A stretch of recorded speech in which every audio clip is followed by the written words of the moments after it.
And we are back with another great episode of Liam Picks Fights. I'm very happy today to be discussing UFC Vegas 33, Sean Strickland versus Uriah Hall. And I got two very special guests who are going to be breaking down this card with me today. First and foremost, we've got Luke from Sparring with Reality Betting. It's going to be his first time on the show today. So everybody give him a warm welcome and we'll bring him on. Luke, how you doing today, man? Pretty good, man. Stoked to be on the show for the first time here. And I think it's the first time I'm meeting you too. So not the greatest card in the world, but we're definitely going to go ahead and chop it up. Absolutely. This is where we separate the real from the fake in terms of fight fans, because I feel like a lot of people are tuning it up this weekend, and who could blame them? I think Bellator even has a better offering than the UFC, but we're still out there digging through it, watching regional footage of yellow octagons out in the middle of nowhere. So trying to figure something out on this kind of betting card isn't as easy as we'd like, but we're out here sifting through it, if you will. Next up, we've got Marathon MMA returning to the show. You guys know him. You guys love him. We're excited to have him back on the show after last week. Marathon, welcome back. Great to have you, my friend. How you doing Thanks today? for having me again, man. I'm doing good. How are you? Absolutely. Doing quite well. So, folks, we'll get you rocking and rolling right from the beginning. We have a welterweight fight that has seemed to be, one of the talks of the town on MMA Twitter this week. We got Phillip Rowe on one side, and we got Orion Cosce on the other side. And, this is a fight that I've been digging into myself a little bit. I think it's intriguing. I certainly feel like it's live for a finish. Probably going to be a good action fight. So we'll kick it over to Luke first. How do you feel about this fight? Yeah, I mean, in terms of the odds, it's been pretty much one-way traffic on Phil Rowe, and I get it to some perspective. I think if you jumped in around that like plus 170, plus 180 number, I think that makes a bit more sense. But now I think actually the values, if it keeps coming, I think is actually moving a bit more towards Cosce. I actually like Phil Rowe just in general. I mean, he's a long, tall guy, 6'3", 80-inch reach, for a base jiu-jitsu guy, brown belt. He's actually got some decent boxing, decent hands, but he also kind of falls into like one of the biggest pet peeves I have just in general. He just is a long guy who doesn't consistently use his reach over the course of 15 minutes. And that's also kind of been credence to why he's gotten dinged in his last couple fights too. So, that's just kind of the not the best sign when you're fighting a guy in Cosce who's a pretty tough dude, likes to walk guys down, get in your face. So I can see Rowe making this, probably a little bit competitive early, but I like Cosce to kind of weather potentially a storm, take over the fight later and find a later finish or just win on points. I also think he can probably wrestle and be positionally responsible on top and not get submitted. Could be wrong there, but I think from what I've seen, he's largely been pretty fine on top. I think he's also addressed some of his gas tank issues he's had on the regional scene as well. So not a fight I'm running to the window to bet, but I'm going to go with Cosce. Absolutely understood. And yeah, I agree. In that Dixon fight, I thought he was able to make, a pretty solid showing in terms of output throughout. He was able to keep consistency and kind of just weather that guy down over the course of the fight. I was impressed by that. A lot of people were high on Dixon coming into that fight as well. One of the biggest, I think he was the biggest favorite on the card that night for the Contender Series, and he ended up getting finished from that crucifix position. Didn't really have much left to offer. Marathon, how do you feel about this one? Similar? You think the value's gone on Phil Rowe? You think that there's value on the Cosce side? How do you look at this fight? Yeah, there's probably value on Phil Rowe. Just I don't think you can lay 170 on Cosce and be confident. But I think fight doesn't go to decision is probably a good spot here. Cosce's never been to a decision, 7 pro fights, and I believe Rowe's only been to decision twice in his 10 pro fights. So, and Rowe doesn't really wear shots well, man. He looks chinny. He's not very durable, and I just think it's probably a good spot to just pass and collect data on these guys. We do have some tape on Cosce in later rounds, which is good because we didn't have that with his brother. But I don't like how Rowe looked against Gabe Green, how Gabe Green was just walking him down. I don't think he gave a very good account of himself in his last fight. So for me, it's just a pass. If I had to bet it, probably Rowe, or maybe fight doesn't go to decision, but no bet for me. I kind of like those angles as well. I watched Phil Rowe's debut fight, and he had a lot of confidence. I think that's what strikes you about Phil Rowe is that he carries confidence. He wants to throw when he's in the pocket, but I do think that his durability is a little concerning. He's got that big, long, wiry type of frame, and somebody like Gabe Green was able to, walk through that kind of pressure and put a lot of hard shots on him, despite the reach disadvantage and things like that. And that for me was a big concern. I think that Cosce is probably, somewhere between a slight and a moderate favorite in this spot. I think that he's probably likelier to win. I think he's more durable. I think he's probably got more finishing upside here. I kind of agree with Luke that he should be responsible enough on top. I did see some things that are concerning. He got swept from a few positions that were really, frustrating almost to watch. And I have seen the same kind of abilities from Phillip Rowe to reverse position. So, I think maybe we could see an interesting grappling fight play out here, but I think that the physicality, the durability, and the cardio of Cosce will ultimately be enough to hold up and hold off Phil Rowe. So just to bring a couple people from the chat into the show, we got Let's Go Marathon from Don, Tajik Bey, the GOAT of MMA gambling. I'm so blessed and honored to have you join my program, I believe for the first time. Tajik, thank you for dropping a comment. We appreciate you. Marathon, people salute you in the comments as always. So returning favorite, returning friend of the show, and we hope to have Luke back sometime as well. Let's keep the ball rolling. We got a really fun bantamweight fight here. The king of the upset, Trevin Jones, a couple big upsets to his name so far in the UFC. And Ronnie Lawrence on the other side, the talk of the town, the belle of the ball. Everybody likes this kid. Everybody sees a lot of upside in him. Dana White's calling him special. So we got to see where the rubber meets the road here. I think it should be an interesting fight. Marathon, you want to kick us off? Yeah, so I do have some money on Ronnie Lawrence here. I got him by decision at plus 225. I do think he's going to win minutes here. I think that's pretty obvious. Trevin Jones is going to be fighting off his back foot, probably just trying to land that big one. But I'm not completely sold that the dude's the Francis Ngannou of 135. He doesn't have any didn't really have any knockouts on the regional scene. And when you watch the regional tape, it's just not there, this power everyone's talking about. So I think he's just been very fortunate his last couple fights. But, I just, 11 of Jones' 19 fights have went to decision in his career. The guy was a big decision guy before he got here. So I do think the fight will probably go over as well. The over 2.5 minus 110 also put a couple units on that. So trying to double dip here in case, the judges do what they do, But in case they have another night like last week. Jones has never been KO'd, and he's only been subbed once. So I think Ronnie Lawrence is live to just grind this dude out and probably get a comfortable decision win. He could strike. He's got good cardio, good pressure, and he's a chain wrestler. So I personally love betting on guys like Ronnie Lawrence, that I know will bank rounds and they have good cardio. So I'm all over Lawrence here. Yeah, that's it for me. Understood. Now, as I'm going to kick it to you, Luke, I'll just note a couple things that I had picked up from the tape when I was watching Ronnie Lawrence. I think he's got a lot of upside, certainly. I think he's a very physical guy, but wasn't maintaining top position as much as I wanted. Obviously getting a lot of takedowns. It looks very good to have, 20 takedowns in 2 fights, but my concern there is that he's, allowing scrambles to take place. And we do have a Brazilian Jiu-Jitsu black belt on the other side. Granted, I've gone back and seen his regional footage too. He hasn't always looked stellar from his back, but what I will say is he's been opportunistic at times and been able to pop out on somebody's back and finish a fight quickly in a fight that wasn't necessarily going his way. So I don't think that the opportunistic finishing is something that's necessarily new from Trevin Jones. I did see a little bit of that in his regional footage, but granted, it wasn't with those hands. He wasn't a bantamweight Tyson or something. He was actually pretty slick on the ground as well, which I think is interesting and may pose an interesting challenge for Ronnie Lawrence. What do you think here, Luke?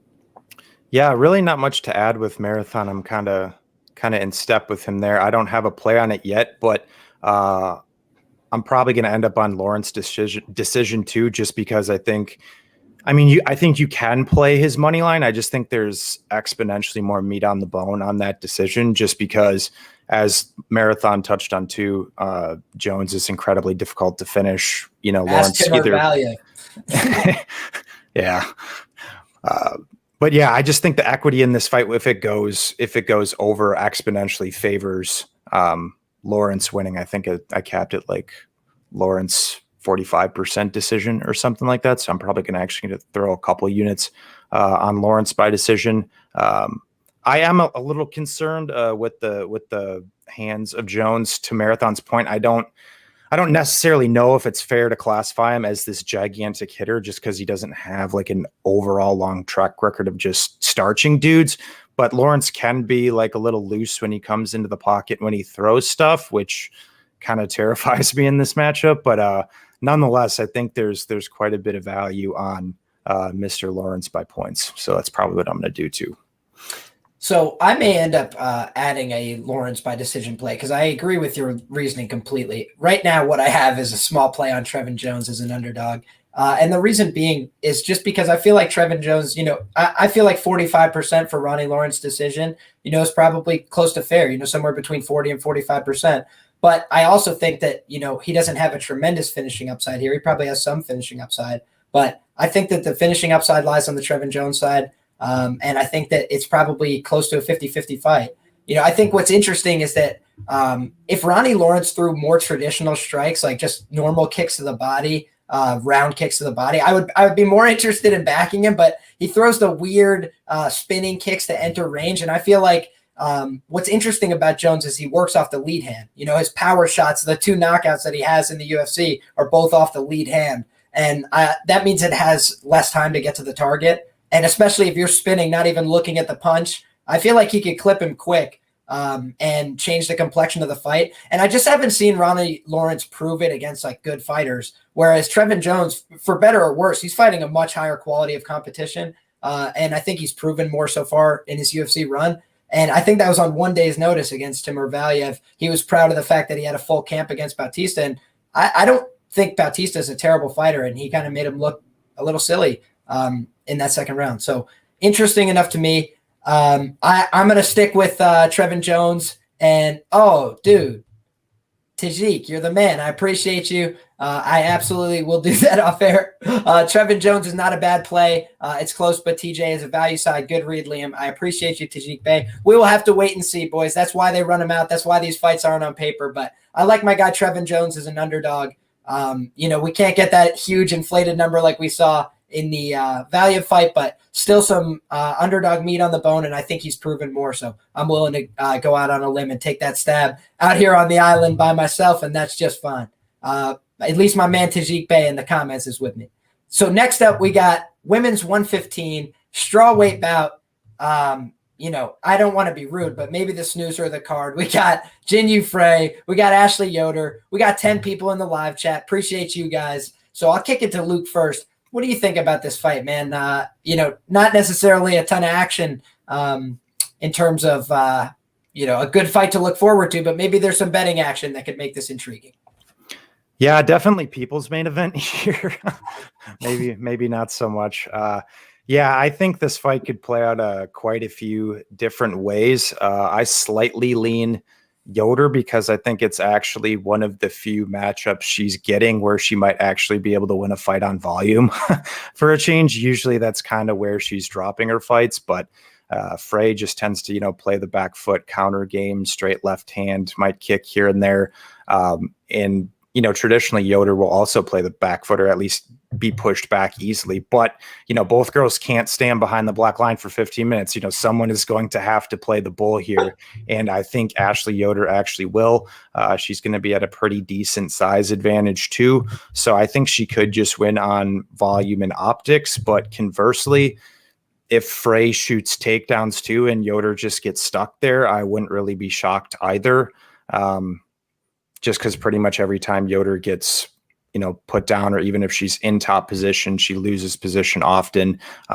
And then, she's dropping around because she's getting stuck on her back. I doubt either girl finishes. So if you have a stronger lean to a side, I'd just say take either by points and take a better number personally. But yeah, my pick is Yoder, but both girls, in my opinion, are extremely difficult to trust, even though I bet Yoder against Miranda Granger, and I bet Frey over DePaula in the last fight. That's the only 2 times I bet him. So I'm 2 for 2 betting the girls. and I think I'm just going to keep it that way and just kind of ride off into the sunset and keep my money away from it. I hear that for sure. We got Matthew Raymond in the comments saying, you guys are the best in the game. We really appreciate you saying so, Matthew. And I think that I tend to agree that this fight is more than likely going to go to decision. I'm sure the odds makers have reflected that as well. I think Jinh Frey, if you could accuse her of one thing, it's doing nothing when she should be doing something. I feel like she actually has some decent skills when she chooses to use them, and oftentimes just lets the fight pass her by. I think she's been a little bit better about that of late. And except that second round, you see her just resort to her old way. So I think that this is a fight that I had no interest from a betting perspective. I got burnt backing Ashley Yoder pretty, reasonably small against Angela Hill because I thought she would do better given it was a rematch. I thought she would do better given the fact that Angela Hill oftentimes takes herself down in a fight without you having to do anything. And Ashley Yoder refused to pursue any takedowns. She got them by accident. Go back and rewatch the fight. Angela Hill threw knees and fell to her back. And Ashley Yoder was not attempting takedowns. It was a very frustrating performance. So, if you can't, if you don't know that you have to be taking down Angela Hill in that fight, I can't back you. Marathon, how do you feel about this fight? Yeah, I think fight goes to decision, minus 300. I have it in a parlay. I think it's pretty safe. Neither of these girls are finishing anybody. So I do think Yoder is the side if you had to play it, which I don't think a lot of people will just because of how low level and how greasy this can be. But Yoder is just so much bigger. And Frey is an atomweight who can't really do much unless she's able to overpower you. She's not going to overpower Yoder. So she might be able to work the clinch and put Yoder up against the fence, and Yoder might just accept that position, which can, lose her some rounds. But Yoder's going to win this on volume, which is weird to say. But Yoder's last 9 have gone to decision, which is insane. 9 straight fights. And then Frey 6 of her last 7. So if you need a nice little parlay piece, minus 300, I like fight goes to decision here. And then probably if a side, say Yoder by decision, plus 130, there's no point of playing the money line if you were to play either side. So, just Yoder based on size, man. It's that simple. She probably is just bigger, more volume, and can probably stuff takedowns here. So that would be my side for sure. Little bit younger as well, for whatever that's worth. So, and she's just big for the weight class, man. She's actually pretty big for the weight class. For sure. And Jinh Frey is very small for the weight class. Although I do think she's pretty strong, for what she's very small and also pretty strong. Just a terribly undersized frame, I think. So that's a stay away fight for me. Pretty low level, I feel like. On a card that features some low level fights, another pretty low level fight. Not really one that I want to take tremendous investment in. But I do agree with Marathon that could be a potential parlay piece. The fight goes to decision. So now we've got a featherweight fight, 145 pounds, Kai Kamaka and Danny Chavez. This should be a pretty fun one. I think it should be entertaining. I think it should be, largely a striking-based affair. So I'm interested to see how this plays out. Luke, you want to kick us off? Yeah, so I actually have a small play on Kamaka here. I think I'm pretty much on an island in that capacity since it's been one-way traffic on Danny Chavez. I guess it's not to say that I don't get the Chavez plays. Obviously, Kamaka coming off of 2 L's, even though I think he won the TJ Brown fight personally. There just isn't really a ton of overall data out there on Danny Chavez. So I guess I don't really know why so many people are really running to the window to bet him personally. I just feel like I have a better gauge on who Kai Kamaka is as a fighter. He hasn't looked overtly great in his 3 UFC fights. I concede that. Like the Tony Kelly fight was a pretty high volume affair, but Tony Kelly's also a pretty big guy, a good jiu-jitsu dude too. So, making your debut, tough scrap there. I in terms of just the matchup in general, I think he can essentially just go forward and win this fight on pressure and optics and volume. I don't think by like a significant margin. Like I didn't cap like Kamaka like -200 here. But I think he's the better boxer, better striker. Like I said, better optics as long as he doesn't get his calf chewed up like Chavez got on TJ Brown early. I largely think he'll be fine. I've seen more gassy components of Chavez. I know Kamaka is taking this on short notice, but I listened to some interviews. Guys said he's good to go. He's been training. So I don't know. It's kind of a little bit of a buy down spot on Kamaka. It wasn't a fight I was anticipating to play, but like I said, the whole market came in on Chavez. And so I got some Kamaka at -110 for a unit and a half. Understood. We got a couple comments on this fight. OK says Kamaka 100% won that TJ Brown fight. TJ grabbed the fence so many times. Fair play. Tajik is saying Kamaka is a tough play. It's 50-50, but I prefer Chavez. Not that I would bet him, but still 29-28 either way. So Tajik is thinking this goes to decision. He thinks it's a close one. Marathon, how do you feel about this one? Yeah, I think we probably see a better performance than what we're used to from Chavez here. So I do think he's decided. I don't have any money on it, but he's finally getting a guy who's going to strike with him, which is going to be nice. He's going to spam the leg kicks early. He probably has a grappling edge, and Kai Kamaka's boxing is good, but he has no power in his hands. His power is overrated, and he's probably going to slow down late. And Luke said he's probably going to be the one coming forward. I agree, and he does have the better boxing, but Kai Kamaka's head movement disappears late in fights, and that's a big reason why the pressure is his biggest downfall. He likes to come forward with that Hawaiian toughness and just eat shots, man. So Danny Chavez has good kicks, probably has a wrestling advantage, good leg kicks, probably going to slow down the movement of Kai Kamaka early, chew that leg up. So I do think Chavez is probably the side here. Like I said, Kai Kamaka just becomes kind of just a brawler late in fights, man, and I'm not a big fan. Understood. So right now, folks, on betonline.ag, it's -104 on the Danny Chavez side. We've got Kai Kamaka coming back at -116, and really not far off where they opened up at. It was a pick 'em price to start. So this has kind of been a plant your flag type of fight.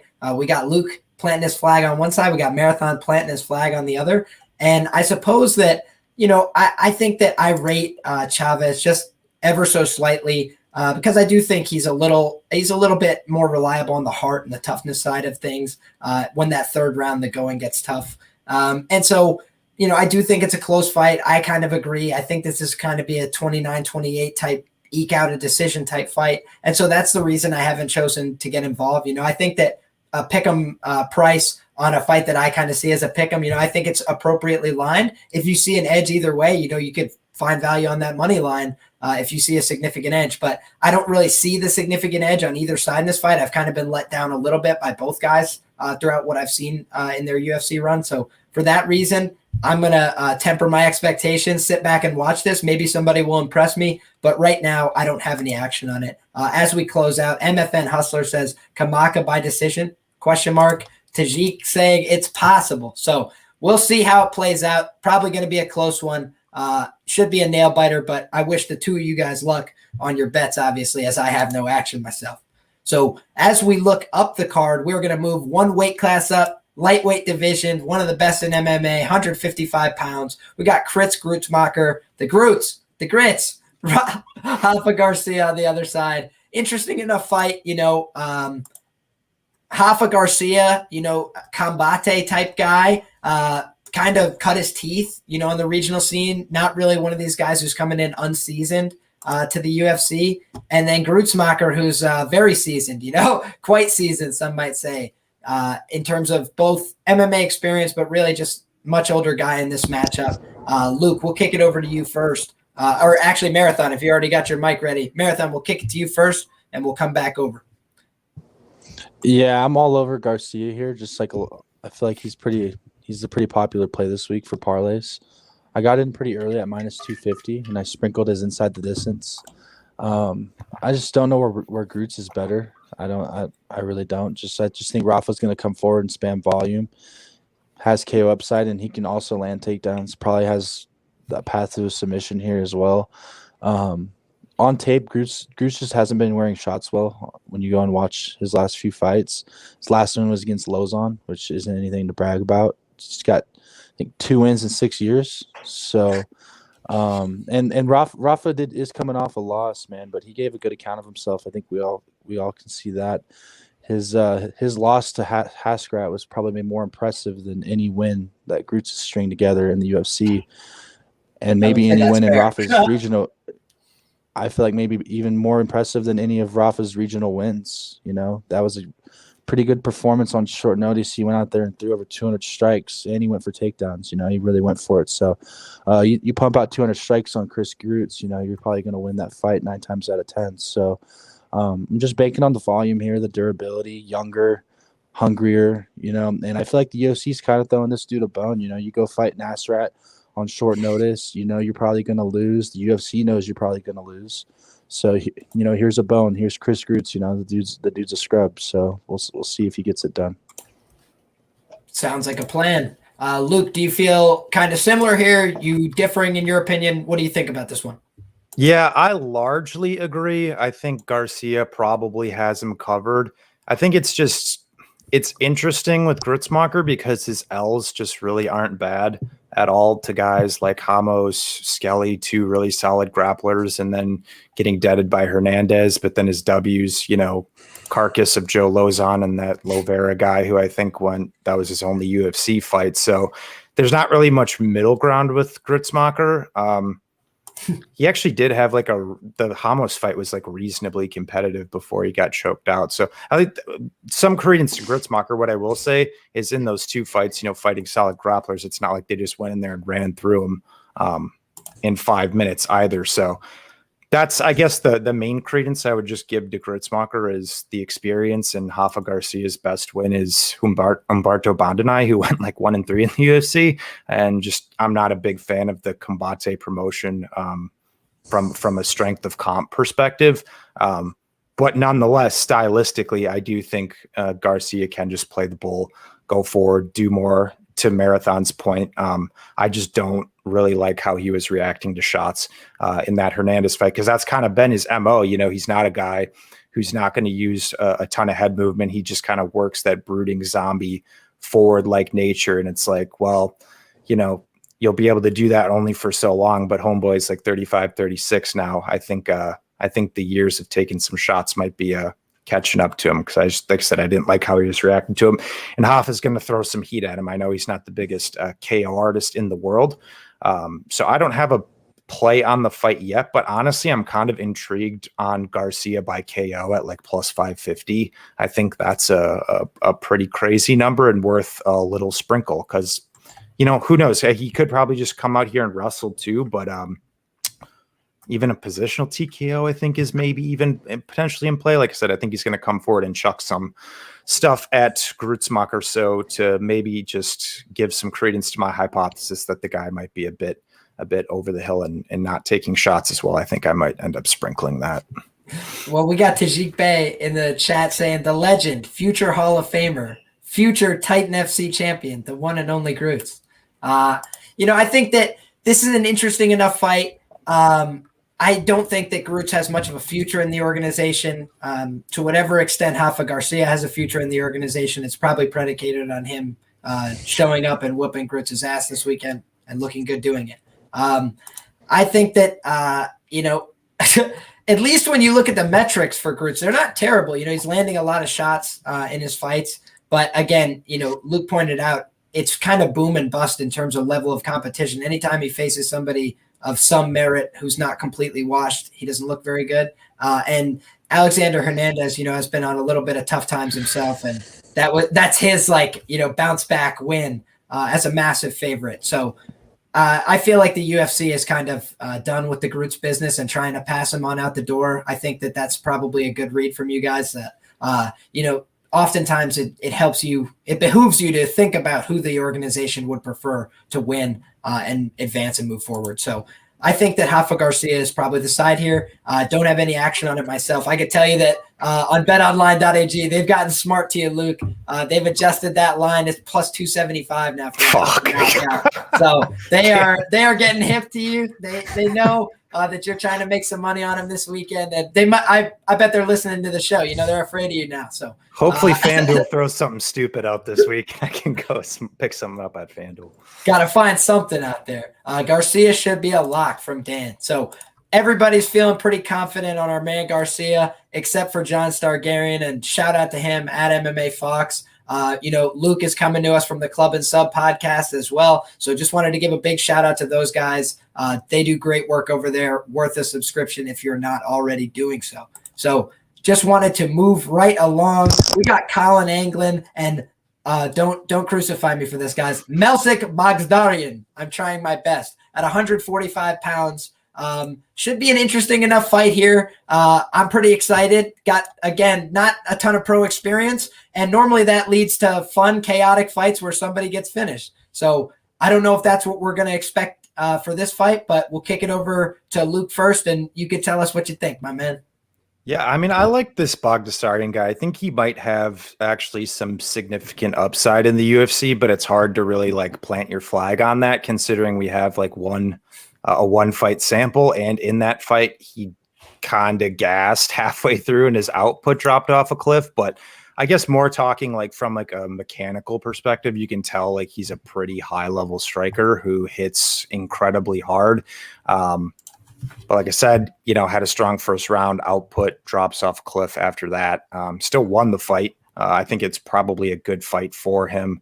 In general, and from a development perspective, when you're going out there and just knocking everyone out in less than a minute, to go out there and get your first extended fight, I think it's good from a development standpoint.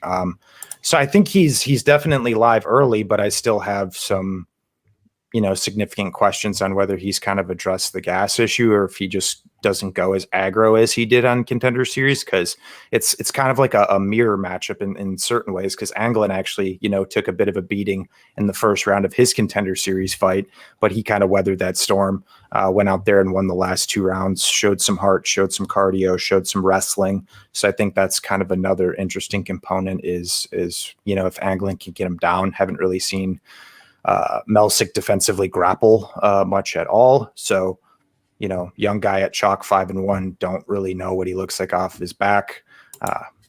For me, it's kind of like a pump the brakes. No bet for me. If I was to bet it from a side, I'd probably take Anglin just because I think he's more proven over the course of 15 minutes. But I'm more so of the opinion that Melsik actually finds his chin and knocks him out. I think Melsik KO1 is plus 900 or something like that. So might be sprinkling that a bit. Yep. We got Tajik Bey dropping a comment as well. Never bet newcomers fights. Bad habit. Close fight, pass. And I kind of feel the same way about this. Although interestingly enough, as we kick it over to you, Marathon, I just want to point out that Collin Anglin did open up fairly significant favorite, over 60% indication, minus 165, I believe. According to MMA Oddsbreaker, and now he's been bet to a plus 115 underdog. And so you have to ask the question, when does the value start to tip back to the other side? But if we're following Tajik's advice, we're not betting on this fight at all. So far, I haven't bet on this fight at all. So we'll kick it over to you, Marathon. What do you think? Yeah, I do think Melsik has the superior skill set. I think we can all agree on that. But I'm not really wanting to lay money line on a debuter with questionable cardio. But his KO prop at plus 250 is probably the way to go if you're going to play him. And, Anglin's gritty. He's probably going to try to shoot takedowns. He's got to make it, boring, I'd say. And he's pretty green on the feet, so the openings will be there for Melsik. But, Anglin's not some cardio machine, though, man. He slowed down in his Contender Series fight, too, bad. The other dude was looking like he was going to pass out, luckily. So we didn't really, nobody's really talking about it. But if you're going to bet Anglin just based on, he's going to be the fresher guy later, you don't want to bet him pre-fight. You're going to want to bet him live. You're going to want to bet him after one because Melsik's bag, he's putting the first round in the bag at a high clip. So if you do want to bet Anglin, either probably bet him by decision, but the obvious thing to do here is to just live bet Anglin after round 1. Understood. So We're thinking Anglin if the fight doesn't get finished early, and we're thinking that Melsik has a pretty decent upside to finish that fight early. So I will go ahead and I will take the Melsik side as well. I like to back these guys who are, knockout round one, but I'm also going to, pump the brakes and say I'm going to wait till I see those guys on the scale. I want to see how they look physically next to each other before I go one way or the other. But that's a fight that I think will be fun, but it's a fight that I'm going to be sitting back and enjoying, not a fight that I'm going to be looking to invest a large clip of money into, which is a theme for a lot of the fights on this card because some of them are a little lower level, and it's always better to have money in your pocket than to throw it up in the air and hope it comes back to you on some of these fights. So Nicco Montano and Yanan, Yanan Wu, whichever she prefers, women's bantamweight, 135 pounds. A fight that isn't really the most enticing to sink one's teeth into, except I could say we got a former world champion on the card. So what do you guys think about Nicco Montano, softest record for a UFC champion in history? We'll kick it over to Marathon first. How do you feel? Yeah, no hot take from me here. I think everyone's on Montano. I'm not personally, but I do see why people are. In a card where it's hard to find safe bets, she probably has her covered here everywhere. Clear path to victory with the grappling. Probably going to be able to push the pace. Huge step down in competition too for her. This is probably a fight to get her walking papers. Montano's been pulling out of a lot of fights, but if you see the people she's been pulling out against, they're all killers, like real high level girls. And she's smart. You notice how she's making this fight. You notice how she's in it's what? Well, we haven't gotten there yet, Marathon. In fairness, you know how the last 48 hours are the most dangerous. We all gotta knock on wood and make sure. Just don't be surprised when she shows up for this fight. This is smart, good management right here. So she's heavy on top. She should be able to push the clinch and land takedowns. She knows what she's good at. That's one thing. Everyone shits on Montano, but she actually knows what she's good at. She's got decent fight IQ, and Wu's a dead fish off her back. She got wrestle fucked by Mazzani, but pre James Krause Mazzani, and that's not a good looks. And she went and got out grappled by Jocelyn Edwards on short notice. The girl was up a weight class on short notice. Not known for her grappling, goes out there and puts a clinic on her. So, Montano might even have the advantage on the feet. So, I don't want to get in a habit of playing her inside the distance or by decision. If anything, I would have to lay her money line because I don't know. She has finished upside here, but it could also just, she could get lazy and just bank the decision. So, she definitely is the side. But I'm trying my best lately to stay away from women's MMA. But if the value's there, the value's there. So. I hear that for sure. And I told you guys last week the honest truth, which is just that I've struggled to pick women's MMA fights relative to men's MMA fights. And for that reason, I also try and limit my betting volume when it comes to these women's fights. Although I do have to say, after watching a little bit of tape, I think that Nicco Montano is probably going to smash Witt, and I think that she has much better skills. And I think that she's probably going to be more physically imposing. She was able to, win some effective grappling exchanges with Juliana Pena. So I was kind of impressed by that. Whereas, I've never really been impressed by a Wu Yanan fight. I thought that Mizuki fight was really, not a good look. And to leave a fight that close where she had such a big physical advantage and such a reach advantage, just not a good look for me. So Luke, how do you feel about this one? I think Nicco Montano is probably going to steamroller. Yeah, pretty much Marathon kind of hit like almost every single bullet point I have. So I don't really want to go ahead and kind of repeat what he said. But yeah, really kind of just rounding it out. I think the big thing here is if Nicco just shows up and isn't some kind of shell of herself, or she hasn't had a lobotomy and just, shows up and is completely different. If she goes and does what she always does, she's so strong from the clinch, decent wrestler. To Marathon's point, this is a pretty gigantic step down in competition. If she's able to go out there and, win 7 minutes against Juliana Pena, actually even ended up on top in the third round of that fight too, and then goes out and, smashes girls like Montana De La Rosa and Roxy on that round too. I don't really see what Wu's going to be able to do in terms of providing resistance. So, and I actually do think Montano has the better stand-up. But if you told me it's a 15-minute kickboxing match and I laid minus 250, would I feel great about it? Probably not. But that's just not really, the MO of Montano. She's pretty reliable to get to that clinch and go to the wrestling. So I think that's what she's going to do here. So yeah, I actually moved in at an earlier line. I got 3 units on Nicco at minus 200.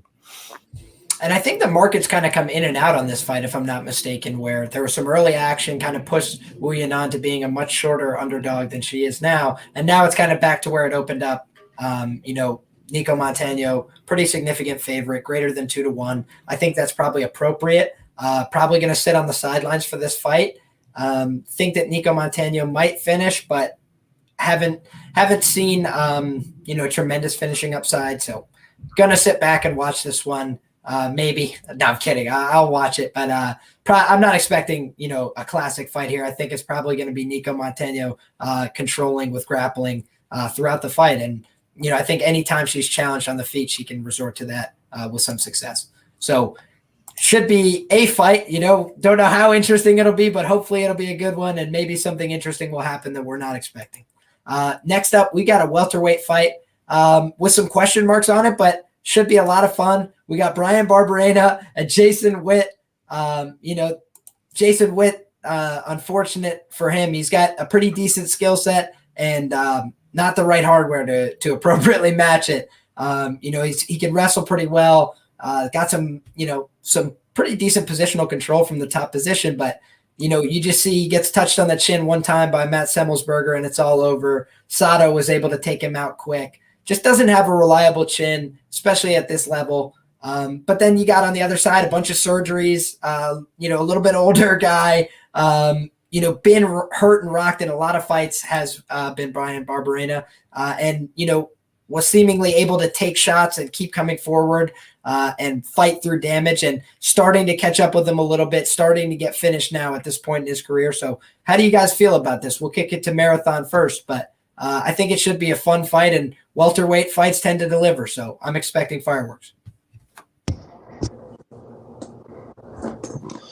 Yeah, I think this fight's pretty black and white to call.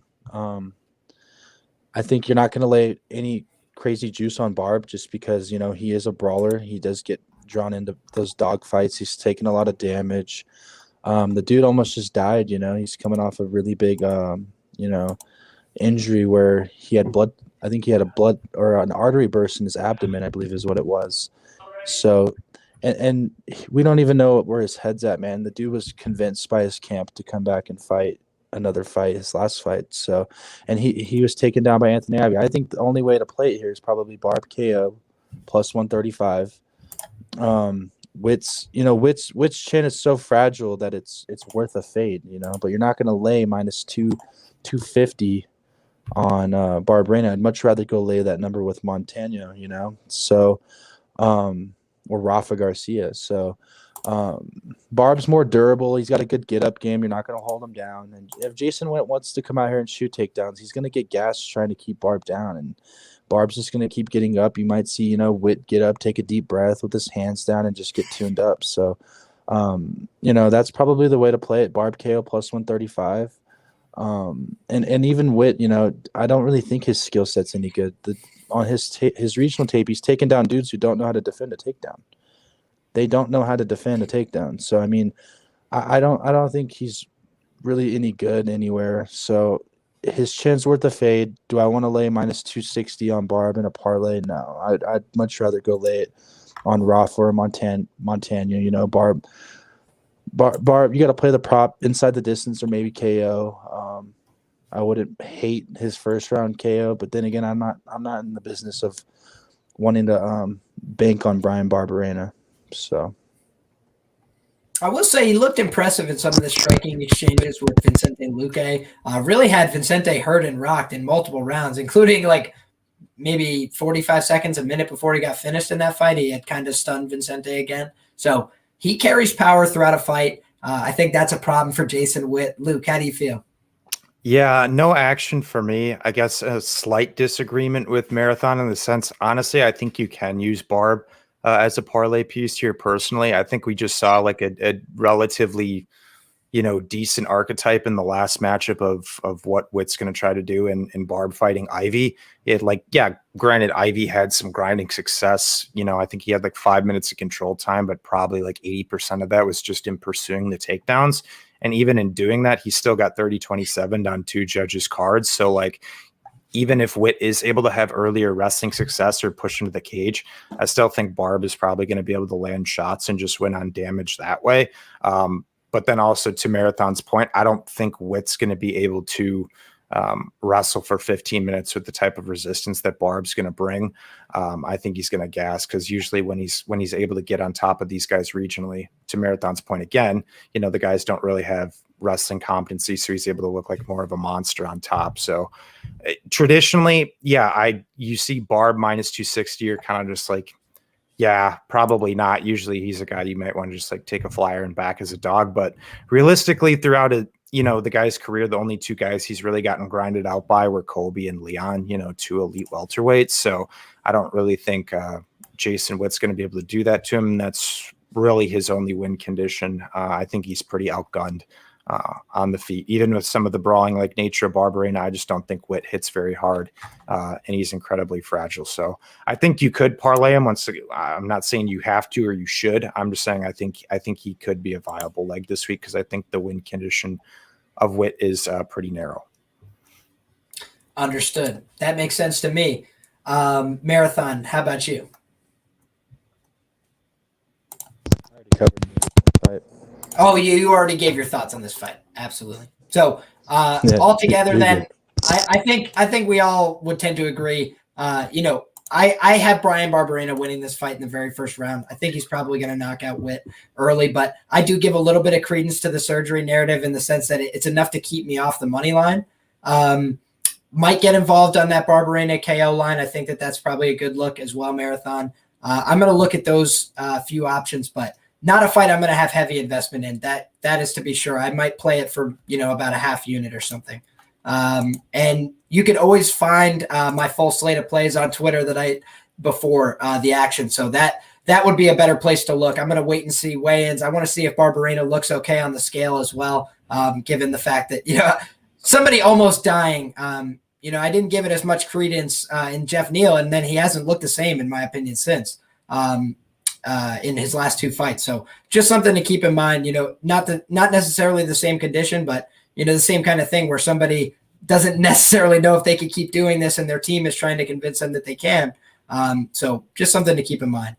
We have, it's kind of shocking that this is so high up on the card, given the professional records of the gentlemen involved, but we got Ryan Benoit, we have Zarrukh Adashev, and this is a pretty low-level fight, in my opinion. At least you have some UFC experience. Been around for a long time as Benoit. I remember when he was kicking people in the ass when they were already TKO'd and getting in trouble for it.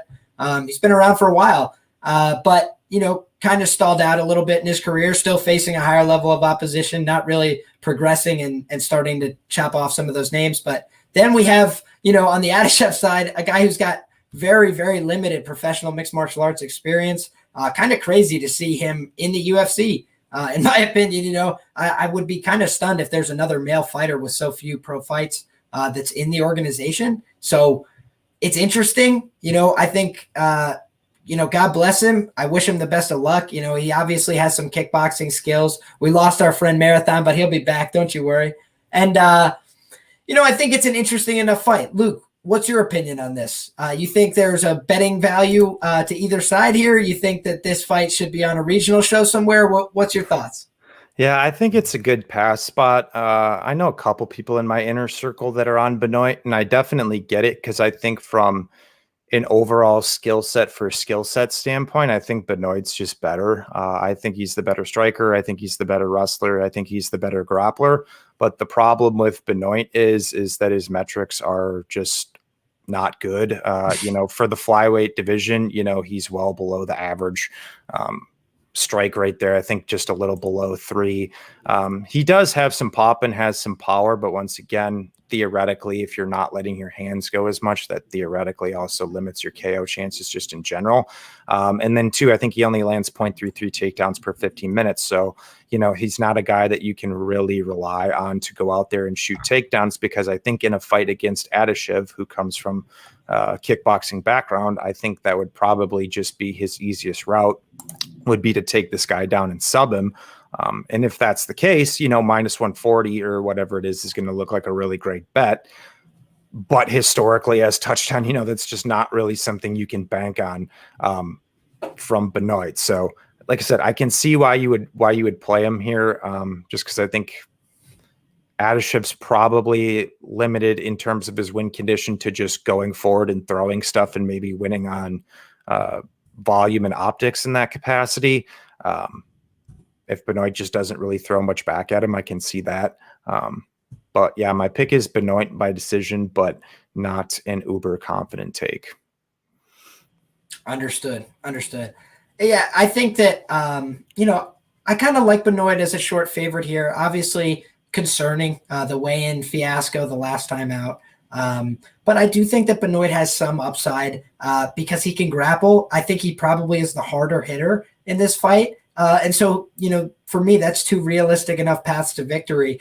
And on top of that, we've seen Adashev get stunned on the feet. Obviously, it was by Tyson Nam, probably a bigger hitter.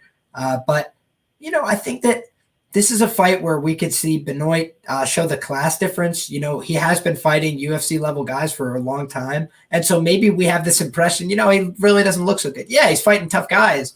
How good will Zarrukh Adashev look against a lot of those guys that he lost to? Probably not so good either, especially the likes of Elliott. So it's like, I think that this is a fight that I don't have betting action on, but I do think that Benoit is the side here for whatever that's worth. And if he looks good enough at weigh-ins, perhaps I will get involved. Marathon, talk me out of it. Why should I not bet on Ryan Benoit this weekend against Zarrukh Adashev?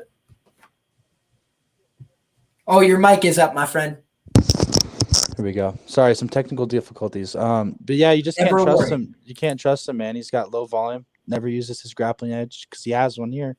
Yeah. And he typically slows down late in fights too, man. So, he's got the huge experience edge. He actually hits pretty hard for the division. But like I said, you just can't trust him.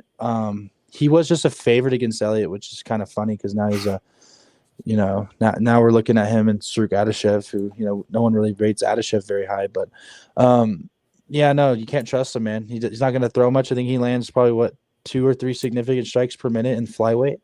That's in a division where you're supposed to be pumping out volume. It's a high, fast twitch, high pace division, and this dude's landing under 3 strikes per minute. So, you just can't trust him. This is a good place to pass. Just collect some data, and I'm not gonna bet Benoit until I see him at weigh-ins, anyways. So that's exactly what I had said as well. My criteria would be, if Benoit looks good enough at weigh-ins, maybe if this price continues to shrink, because that's the thing. So far there's been slight action towards Adashev, and I think that if that continues, if we can get Benoit shorter than minus 125, I think.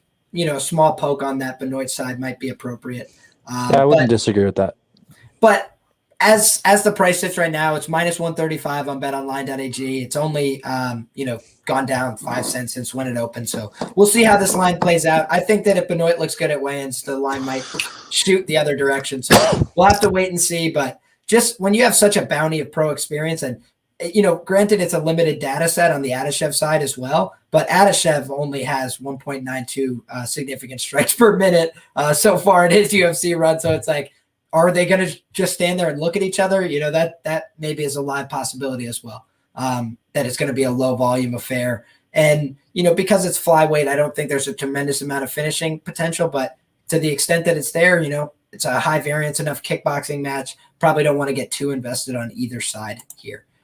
So moving right along, you'd be surprised to know that we are on the main card, ladies and gentlemen. But we have Jared Gooden and Nicholas Stoltze. This was a fight put together on short notice. Stolze is staying on the card here. Jared Gooden is the short notice replacement here. He's coming off that beatdown from Abu Bakar. Just ran myself out of my mouth right there. Abu Bakar Nurmagomedov. Didn't look so good in that fight. Kind of got tuned up like an old guitar on the feet by somebody people regard a little bit as a grinding grappler. There's some questions on the durability of Gooden as well. It's been staggered in a lot of fights, kind of visually concerning, I would say. And then on the other side, we got Stolze here, who's got, I don't think he's ever been finished in professional MMA. He's got a couple decision losses that were pretty clear. I watched the fight where he just got held down and side controlled by that beefed up musclehead. He's got an interesting enough game, likes to play some leg locks, likes to entangle people when he is in his guard, likes to throw a lot of kicks, which I think is interesting in this matchup. Gooden throws virtually no kicks, just wants to walk forward and box. I think that because he keeps his hands so low, he could definitely get head kicked into oblivion in this fight. Because his durability is not so good. And Stolze, I think, is at least reliable enough to throw kicks to multiple targets on the body. But this is an interesting fight because it's on short notice. We'll kick it to Marathon first and get your thoughts on this one. Also, just got to say, salute to everybody rocking a cool and very different hat. So salute to you. What do you got on there, Marathon? Oh, it's a local brand. Heck yeah. Well, salute to them. Yeah, for sure, man. So with this fight, if you got in early on Stolze, probably good. I think the line corrected itself. I think it opened up a pick'em, which is probably where you wanted to be. I don't want to bet Stolze anything higher than or lower than -150. So I didn't really even tape this fight, but I do know a little bit about both from taping previous fights. So I will say that Gooden's gonna probably be live here early. And, short notice, he's probably just going to come in here for the paycheck and go for the kill. But Stolze, I would say, has the more well-rounded skill set. But Jared Gooden made Nurmagomedov's jab look like Usman's jab after he started training with fucking Whitman. So I don't – and he had no head movement. He had no anticipation of the jab. It was just maybe the third of the takedown could have been why, but – I can't back him. If you're going to back him, probably inside the distance. But to say he's not durable, I think would be a stretch after watching the Joe Band fight. Those dudes really beat the fuck out of each other. And, Gooden kind of stuck around, and ended up, giving a good account of himself. So, like I said, don't be surprised if Gooden slows down here, too, off the short notice. He'll probably get real tired. Probably, 10-12 minutes into the fight, it's probably gonna look real bad. But laying -200 on a matchup I don't really know much, don't have a good read on, and plus Stolze, you're not gonna want to go lay -200 on him anyways. Like who the fuck is he? To be laying -200 on. I want to maybe collect data here on him. This is a good place to just kind of get a better feel for his skill set. So, complete pass for me. But if you got in early on Stolze, it's probably a good move.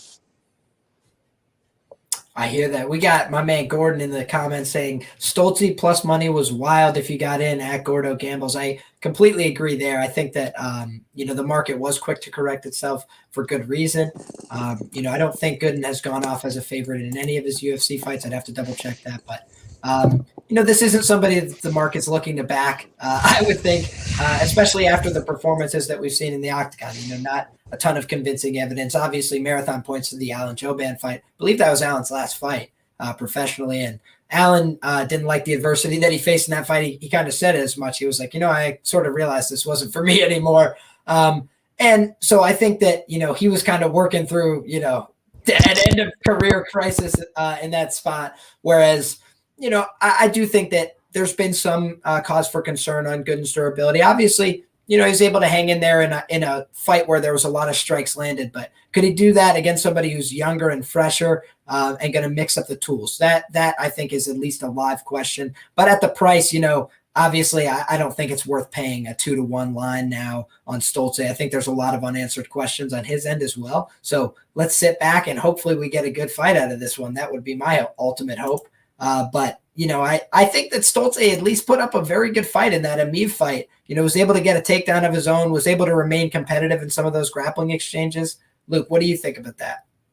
Yeah, I was able to get some personal shares down on him early Stoltze line at like -120. Thank God I was looking at best fight odds when it dropped, and I was like, oh God, oh, he opened as a dog, and it just so I got a little bit down there. But yeah, that's kind of where I put him, around that 65-66%. I think that's about accurate.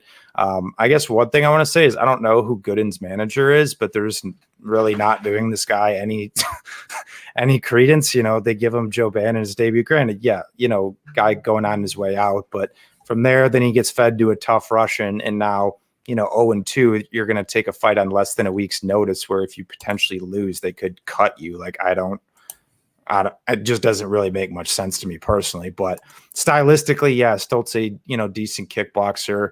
Gooden's, I think the real credence here, at least to Stoltze, from a lack of Gooden perspective, is the gas tank. He's pretty consistently slowed in fights that have been extended. So given the short notice nature, I don't think we're going to see Lance Armstrong in here either. So I think we're going to see a decent pace from Stoltze if he can avoid that big right hand. I think he's live to just win here on volume, maybe finds a finish of his own, and he can probably mix in some wrestling here too. So I like him to get it done, but similar to your point, Liam, I still would like to see him fight some better quality fighters before I get like a full gauge on truly where he's at, before I'd lay this kind of price. Absolutely. But I was happy to lay -120.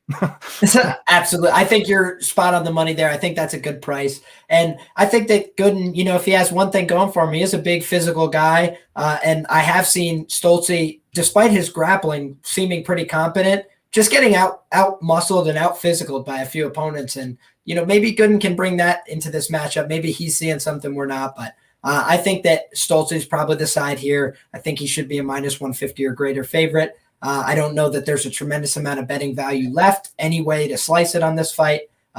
There's not really a prop that I'm looking towards here either. So I think that should be good fun while it lasts. I'm not sure that Jared Gooden will have 15 full minutes of cardio either, but I think it should be a fun one, and I'm ready to see these boys slug it out. And Gooden's probably fighting for his job here, or very well close. Obviously he's taking it on short notice. Maybe they'll give him another one, but it would be three up and 3 down for Jared Gooden in the UFC. So he's going to be very motivated, I think, in this fight to at least make it entertaining enough to get another crack. Next up, we have a women's strawweight fight. Back again, we got the belle of the ball, who dropped the ball last time out against Montserrat Ruiz.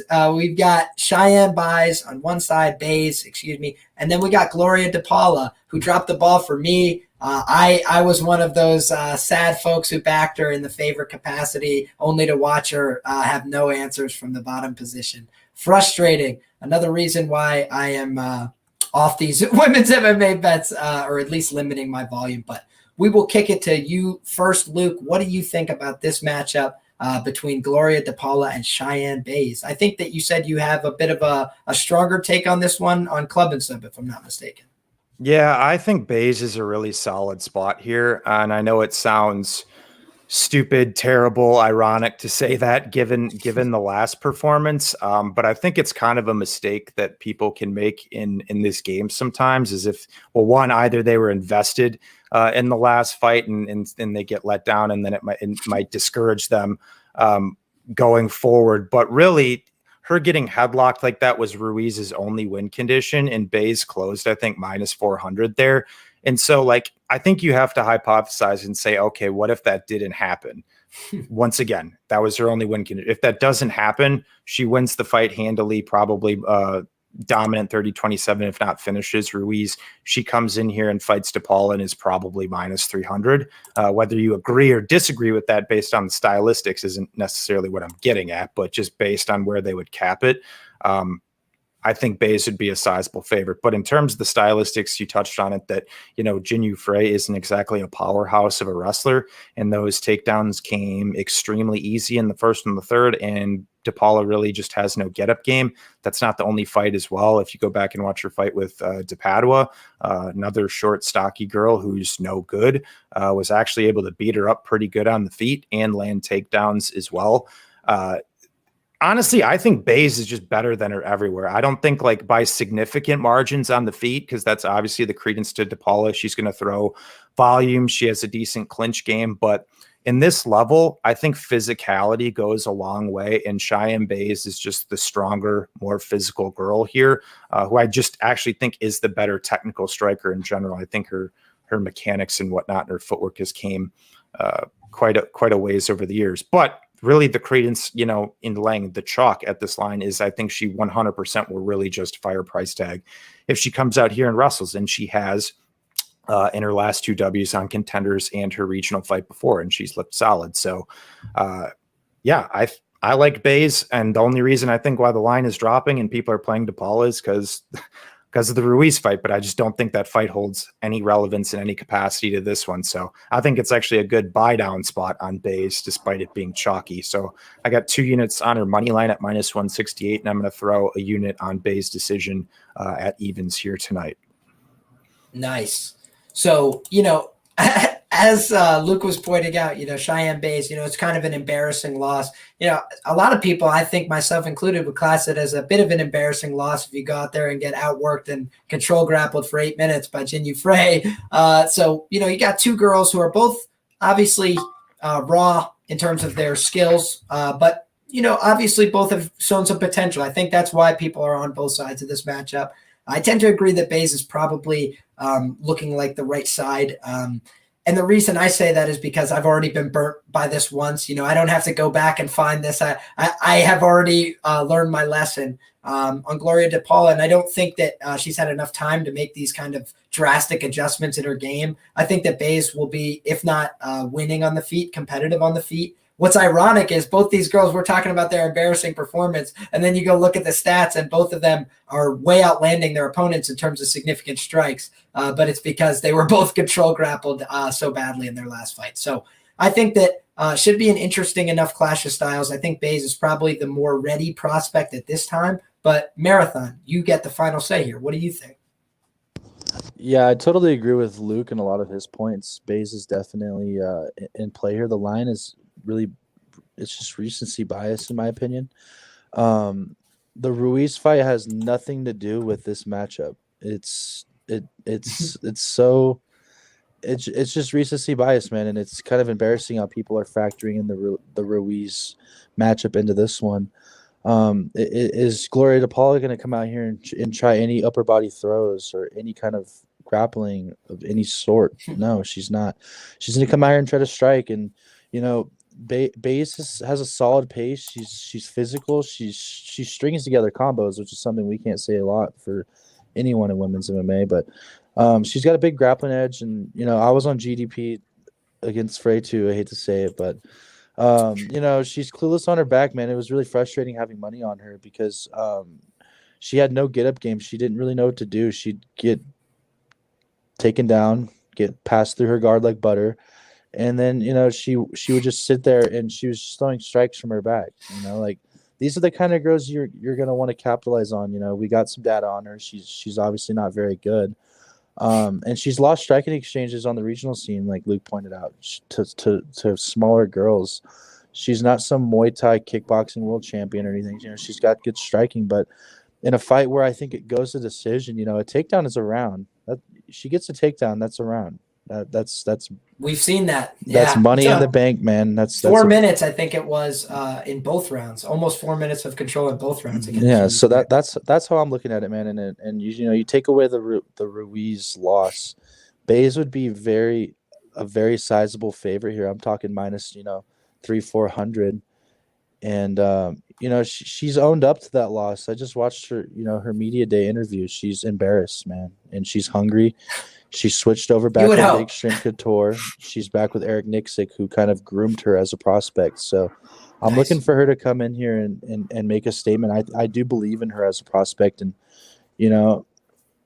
she was just, that loss is probably very humbling.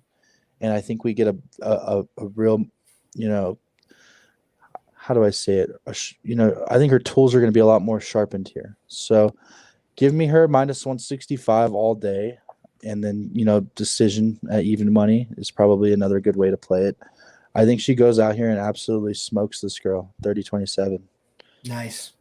So we've got two very sharp guys, two smart guys here who are both agreeing.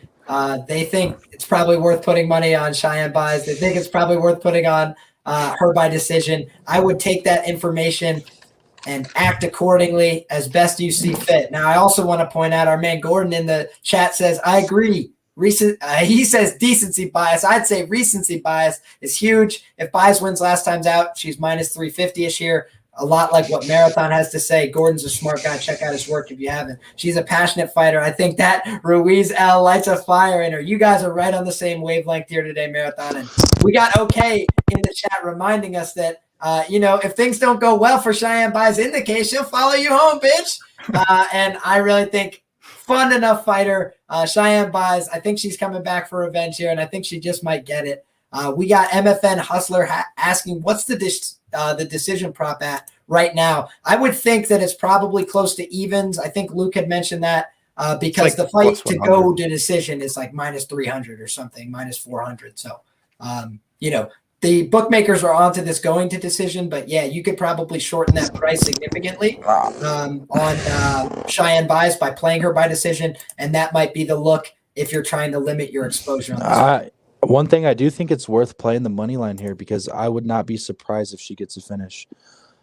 I think, Luke's playing it the right way. I'm playing it the same way. Sprinkle the decision, if anything. Maybe go, 2 or 2.5 units on the money line and then put a unit on the decision. But I would not be surprised if she goes out here and finishes this girl because I like seeing when fighters are disgusted with an L. When they're that upset. She cares, and she's probably, she's going to come out here and probably try to, make up for it. So, and she's the featured bout on a main card. So, don't be surprised. I wouldn't just rush to just go. It's not like a Yoder Frey fight where you just, either one, I'm going to bet him by decision. No, you're not going to want to do that here. You're going to want to, I think you're going to want to lay the money line minus 165. I do think it's worth it. I just wanted to point that out. Nice. And I wanted to just piggyback on what you say and let people know, Buys opened up minus 150 here. She's currently at minus 165. I would not be surprised at all if she closes greater than 2-1 in this spot. Sharp action tends to come in late in the week on some of these lines, and they take what's left. They take it when it opens, and then they take what's left again at the end. So I think that they will not let this line sit below minus 175. Certainly, that would be my guess in terms of predicting where this line ends up. I think it probably closes greater than 2-1. And I also think, people haven't talked about it a tremendous amount, but I really think that we sometimes forget these fighters are human beings, and her husband got knocked out right in front of her, a few fights before she's supposed to go out there and do her job. And I think that we can all speak to the fact that if we were in a similar position and our significant other was just knocked out in front of us, we probably would have our mind off in a different place rather than being at work. And so in her debut too. Yeah, exactly. And so she gets, caught in a meme position with a meme fighter over and over. I don't know that that's indicative of, her real potential. I think we're going to see better from Cheyenne Buys here. Haven't tracked it yet. I'm probably going to get involved on that money line as well. I'll do some shopping on my books and see what I can get. But we're all liking Cheyenne Buys in this matchup at 115 pounds. Marathon thinks she's got a chance to get it done inside the distance. I don't think that's crazy. I think that she's probably going to be able to exploit DePaul on the ground if she's able to get it there consistently. That guard is butter. She will. Yeah, I do think she will. Last but not least, we got MFN Hustler saying, like Miranda Maverick, she's disgusted by that robbery. Yeah, maybe it'll be a good chance to bet Miranda Maverick in her next spot. Certainly if she shores up that round 3 cardio just a bit. I had Macy Barber there. I know I got lucky, but that's the way this game works. Sometimes it giveth and sometimes it taketh away. So I got a lucky one that time, and I'm more than happy to acknowledge it.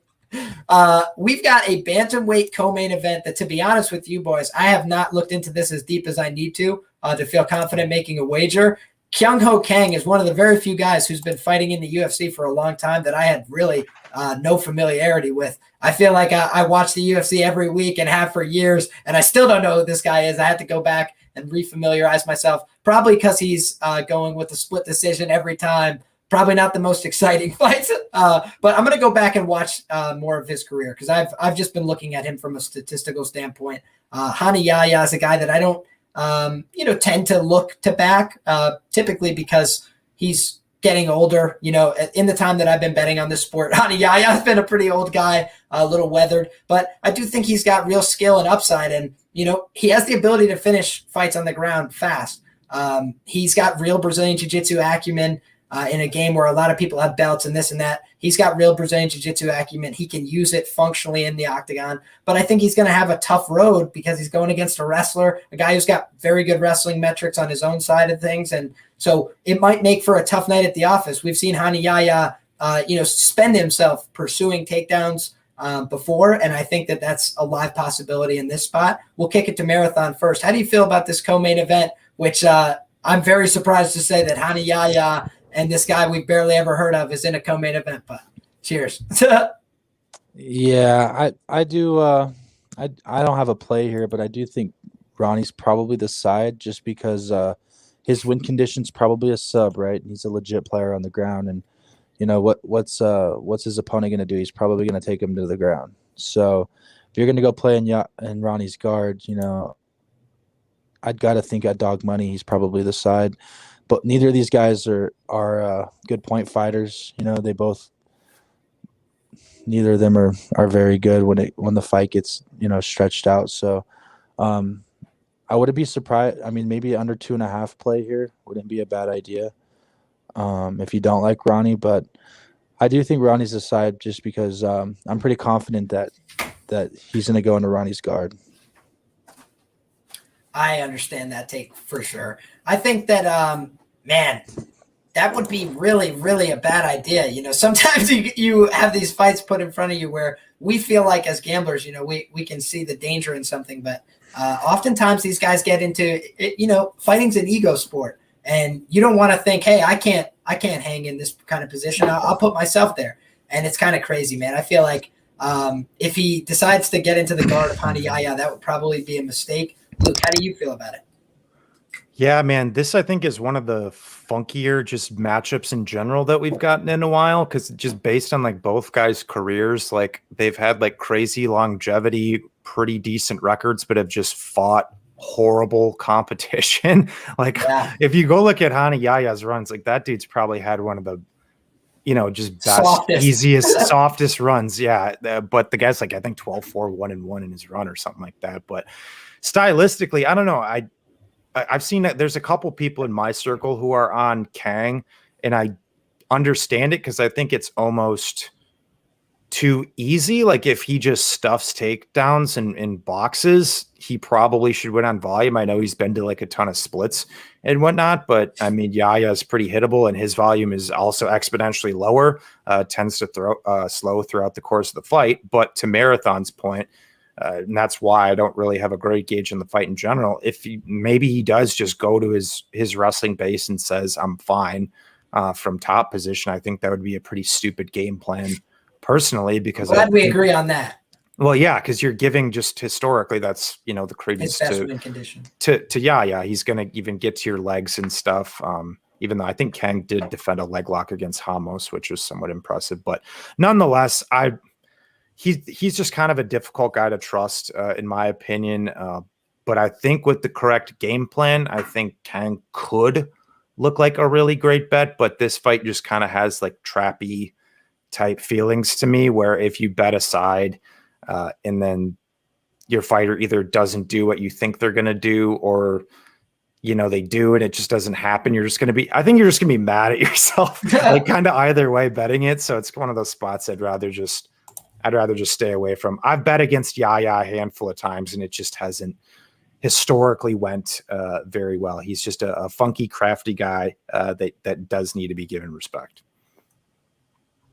Absolutely. For some reason, when I'm looking, I'm not seeing the opening odds for this fight. So I don't exactly know where this fight opened up at, but currently we've got Yahya as the plus 100 underdog on betonline.ag. We got a minus 120 return on Kyung Ho Kang. Marathon, no betting action, right?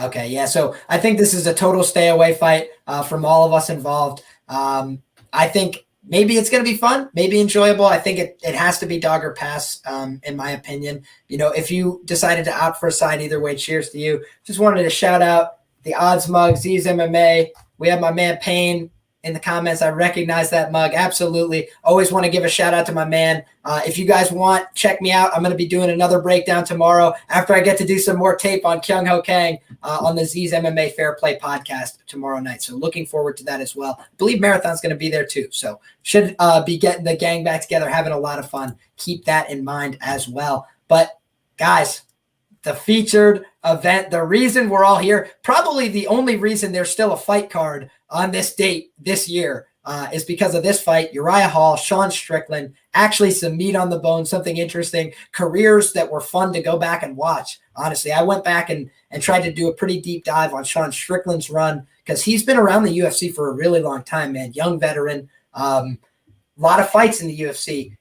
Not the greatest level of competition, but especially in that run at 170, he kind of faced a bit of a murderer's row in terms of those losses that he was taking, all somewhat understandable. And then on the Uriah Hall side, we got a little bit of a late career resurgence. We got Uriah Hall, always been capable of coming back in a fight, always been capable of catching somebody with a knockout blow. But otherwise, doesn't really win on minutes all that often, not super reliable to put out a ton of striking volume. Sometimes can just get walked down. Paulo Costa was able to walk him down with pretty basic body kicks and winging hooks. And granted, he hurt Paulo Costa, but, Uriah Hall can be pressured and beaten up, which is why this is an interesting fight. But Sean Strickland stands upright with his hands a little low, kind of gets lackadaisical. The only time he's ever been caught was with a spinning kick. I think the UFC really match made this beautifully. This is an interesting fight. And I think a fight that could play out a few different ways. I'm interested to see your guys' takes on this for sure. Marathon, we'll kick it to you first, my man. What do you think about this one? Yeah, I do think this one's also pretty black and white. Sean's gonna win minutes here. He's probably gonna, if this goes 5, he's banking 4 rounds at a pretty high clip. I'm willing to bet a lot of money on that. He's gonna stand with Hall. He does have an easier win condition if he were to try and wrestle because the dude trains with killers. I guarantee his wrestling's definitely a lot better than Hall's. But, if you go stand with Jack Marshman, who's the easiest dude in the UFC to maul, you're probably going to stand with anybody, I mean, I know we could say what we want about Jack Marshman, but we know the dude cracks, and that's his only win condition. And Sean went out there and just walked him down. And Sean said to him, I will give you a chance to win. Put my hands down and throw.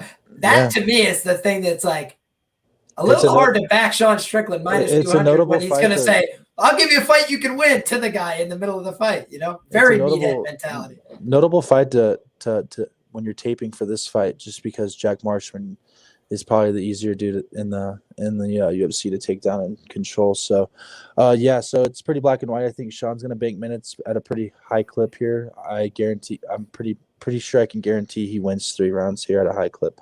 But Hall is live for a KO. So, I mean, if you're going to play Hall, probably play him by the KO plus 300.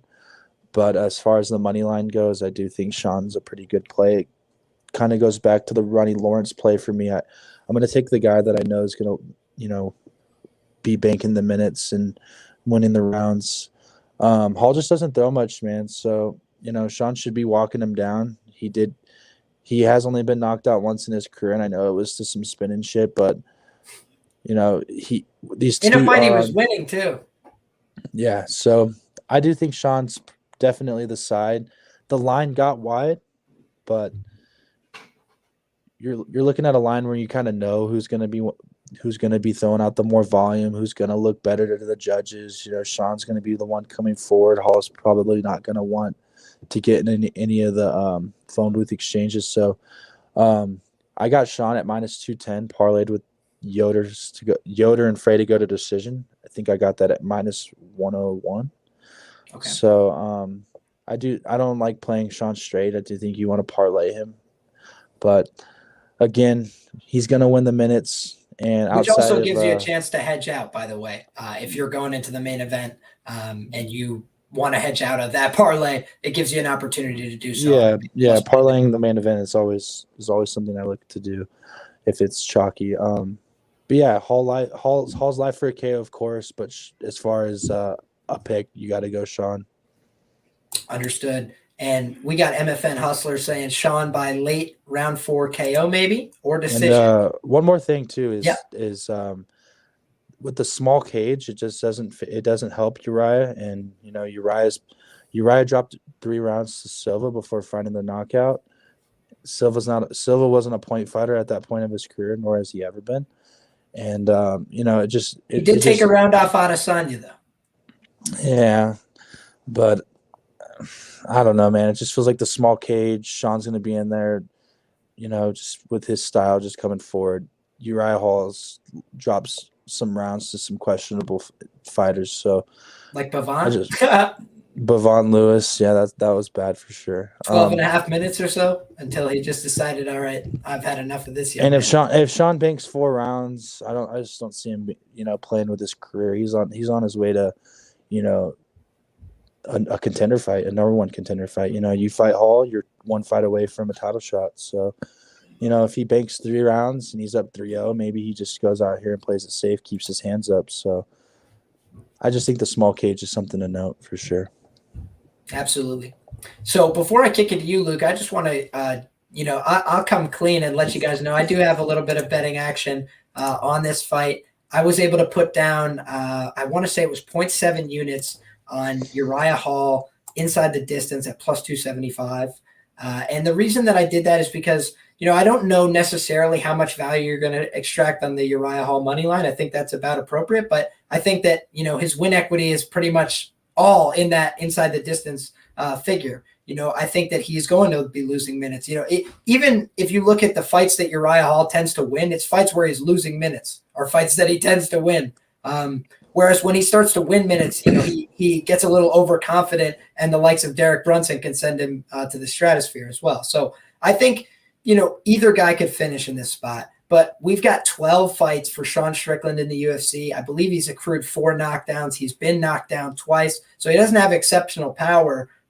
He's got a lot of good volume. We appreciate that, obviously. But he's also pretty limited in terms of he throws a lot of punches, especially in the early rounds. He starts to open up with kicks a little bit down the way. If you remember that Marshman fight, once he starts talking to him and saying, like, I'm going to put my hands down, he starts throwing front kicks in the face, too. So Strickland, he's an interesting fighter. I think he's got some upside, but I think his defense leaves a little bit to be desired. I think he is kind of predictable in his movement patterns. He's going to be walking you down the whole fight. And I think Uriah likes fights like that where he's getting hit. It's a psychological battle for Hall. He doesn't want to hurt people unless he feels like he's being bullied. And then he wants to kill you. It's a weird dynamic, but I feel like he almost won the Paulo Costa fight for the very same reason. He's getting tuned up and then he's able to just land a big bomb. I think Paulo Costa is more durable than the likes of Sean Strickland. Granted, we've only seen Sean get put down at 170 pounds. So it's interesting to see him up at 185 now. But if you remember, the reason he went down to 170 in the first place was he didn't feel like he was big enough to deal with middleweights.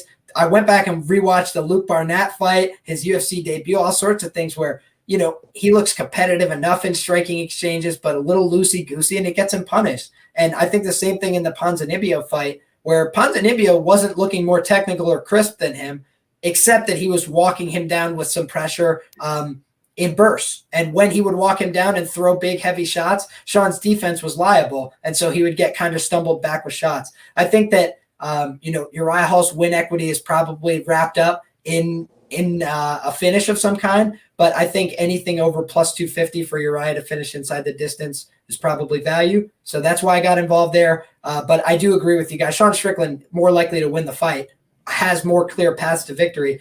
If he would grapple, if I felt like he was going to make good decisions, I feel like you could make him maybe a bigger favorite. But because I've seen him fight like an idiot more than once, and because I've seen him lose fights where he's out ahead doing well and gets spin kicked in the head, I'm like, man, maybe this is a prototype type of fight for Uriah Hall. And, he cost me against Chris Weidman. Didn't really get to see much happen there, but I don't want to go against this guy again. He's cashed a lot of inside the distance props over the years. So I think a trend that I'm going to try and get involved with is Uriah Hall inside the distance. I got 0.7 units down to return just about 2 units. So let's see how it plays out. Plus 275. I don't hate the number. Plus 300 for the knockout. I think Marathon's onto something there too. I went with the inside the distance just on the off chance he hurts him and goes for a sub. Just on the off chance they rule something weird, as they've been doing with the Jamal Hill fight where it gets ruled as a TKO. I don't want to get burned any which way. I want to make sure that I'm covered as long as he gets a finish. So that's how I decided to play this one. Luke, how do you feel about this? Do you think there's value on the Uriah Hall side? Do you think there's value on the Strickland side? Or you think maybe this is a sit back and enjoy? Yeah, it's one I'm going to sit back on. If more Hall money keeps coming in, I think I'm just going to, out of principle, have to get involved on Strickland's money line. Just out of principle, to a lot of the points that Marathon brought up, he's going to win minutes in this fight. There's just no doubt about that. And it's just one of the things, I should say probably just one of the general pillars of my handicapping. And I think one of the most important things to establish when you're just looking at fights in general is like, who's going to win minutes? And then if it's a guy who in this case is largely KO or bust, I think he's really only significantly won minutes over one guy in the last, 9 years in the UFC. And that was like Thiago Santos, like 8 years ago or something like that. It's like, if you're going to play Hall, I definitely don't hate it. But yeah, the first pay-per-view I ever ordered, by the way, UFC 175. Continue. Oh, nice. There you go. But if you're gonna play Hall, you have to be playing him by KO or inside the distance. In my opinion, I guess I'm greedy when it comes to those props. I would just take the better price on the KO personally. I feel you. That's just me. But yeah, so I think. Yeah, Strickland's going to win minutes, but I've said it for a while that I just have this feeling that he is going to get knocked out one of these days. I just don't like how upright he stands. He can overextend on punches, sometimes doesn't have the greatest of footwork. Actually, numerically, though, he defends strikes really, really well. But against a dynamic, explosive guy in Hall, it does leave some cause for concern. So I think it really just comes down to like where you cap a Hall KO at. And then you can kind of build from there to determine really what you want to do. So yeah, for me, I'd like Strickland to get, if he gets down to around that minus 190, minus 180, I'm probably just going to have to play him out of principle. But it's going to be smaller, probably for like a couple of units or something like that. Sounds like a plan. Well, there you have it, folks. It has been a card. I can't call it a great card. It has been a card worth of fights. I think we've done a pretty dang good job breaking them down. I really appreciate the two of you guys for coming on. And I want to make sure that on the way out here, we thank everybody who's been tuning in live with us. Appreciate you guys who have stuck around all the way to the end. Shout out to all you guys. You guys are real ones. Everybody else who stopped by, we really appreciate it. Luke, on the way out, if you could let everybody know, where can they find you? Where can they see all your work? I'm sure the people are going to be thrilled that you were on the show today and really excited to take in your work moving forward. Yeah, thanks for having me on, Liam. Definitely down to come on again. Nice talking with Marathon too, meeting you two, bro. I think we all follow each other, but haven't got to discuss any fights with you guys in the past. So it's been a fun time for sure. Plugs, Twitter handle right there, SWR_betting. You can find me and three other gamblers on the Club and Sub podcast every Wednesday night at 9 p.m. Eastern on YouTube. We'll actually be doing our 60th episode next week. So we've been doing it for a second now. A lot of really sharp guys on there. Everyone is all in the black, so giving out some solid free advice every week. And then if you guys are looking to throw me a few shillings and kind of get my bets every week, obviously I kind of gave everything out here, but I do actually have a couple plays up for Bellator, looking at some stuff for LFA 2. Patreon.com/SWR betting bets. I do full card breakdowns, prop article, parlay article, and a weekly video. So tons of bets, content if you're a capper yourself, or if you're just looking for another opinion in the space, pretty affordable and cheap. Would love to have you on board. Absolutely. And I can give a full-hearted endorsement. I've been learning a lot from listening to Luke over a long period of time. Very sharp guy. I can give a wholehearted endorsement of the show. Club and Sub, great show, great group of guys. Shout out to Lags as well. I think he gave out 4 or 5 decisions for Sean Strickland. A lot of people in our chat seem to agree with that take. So Just wanted to shout you guys out. Absolutely a great program, worth tuning in. I know I will be checking out their 60th episode next week, and I hope that you guys are all doing the same. Really smart guys, opinions worth taking seriously. So I think you guys should all go ahead, subscribe to their channel if you haven't already, and check it out. And I just want to mention, if you haven't already subscribed to my channel, like this video, please do that. It would really mean a lot to me on the way out, you people in the chat right now. Thank you. And Marathon, let the people know where can they find you. And thank you once again for coming on, blessing the people with knowledge 2 weeks in a row, returning friend of the program, Marathon MMA. Thank you very much. A champion of our hearts.